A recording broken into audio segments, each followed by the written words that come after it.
Eric Decker with BizTimes Milwaukee. We're here with John Gurda, local historian, and Bob Arzbecher, President, CEO, and Chairman of Actuant Corporation. And we're talking today about a book that John has put together called The Drive to Lead. It's a 100-year anniversary sort of look at Actuant Corporation, the whole history of the development of the company.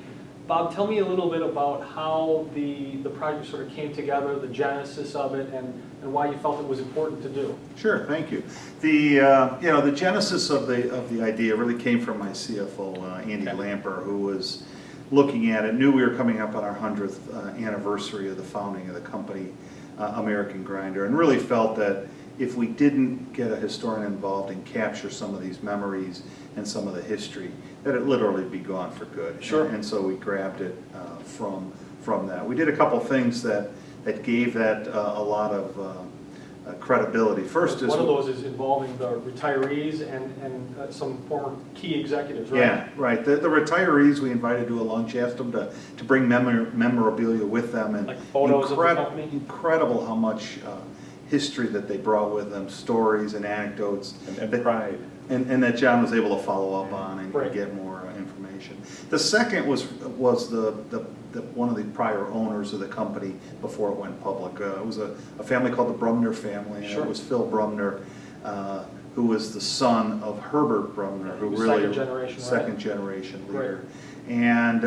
And Phil was older in life. Was just a very important resource for the story, a lot of facts, and unfortunately passed away in early 2010. Didn't get to see a final copy, but he was a major part of the writing of the book and some of the history, knitting that story together. Great. John, tell us a little bit about, during the writing of the book and the research, what sort of universal principles of Actuant, maybe founding principles of the company, business practices that were established, 100 or 80 years ago that are still in place today? This is a company that's done a lot of different things over the years for the last century. And some of those go way back to the 1920s. And one very clearly is to be a decentralized enterprise, a company of companies. Sure. And a lot of that is Phil Brumner, and even going back before him, being determined not to put all their eggs in a single basket.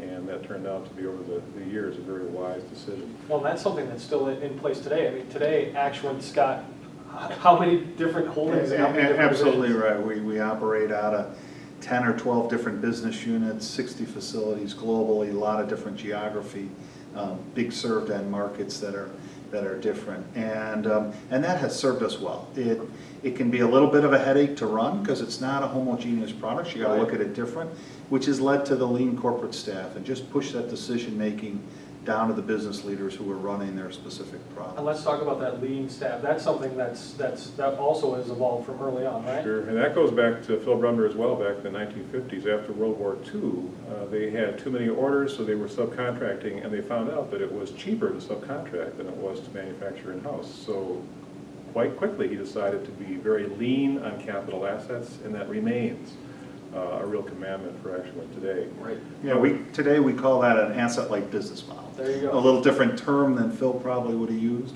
but last year was a great example. We created $150 million of free cash flow, almost 2 times the net income of the company in the same period of time. Right. We've had a long history of doing that, and it really started with the roots back in the Brumner days, where we've outsourced a lot of the machining to subcontractors, and that trend still continues today. Great. And one very strong constant as well is globalization. And this is years before people were thinking about even Europe. Back in the 50s, Phil Brumner said we need to expand beyond this American market. That's when they began some European operations? Yep. And Great. That has, Bob has just multiplied that, and now it is truly a global business. We'll talk a little bit about that, Bob. I mean, you guys are in, you think of almost any country, and Actuant's got a footprint or a division there, yeah? Well, a couple of our very dominant brands, PowerPacker and Interpack, their global brand is a direct result of the work that Phil and the Brumners did in the 40s, 50s, and 60s. And a lot of that product sold through distribution, incredibly strong brand names, recognized globally, and it's due to their work. I almost view my, just like I'm leveraging their legacy, I almost view my legacy to the place is going to be India and China.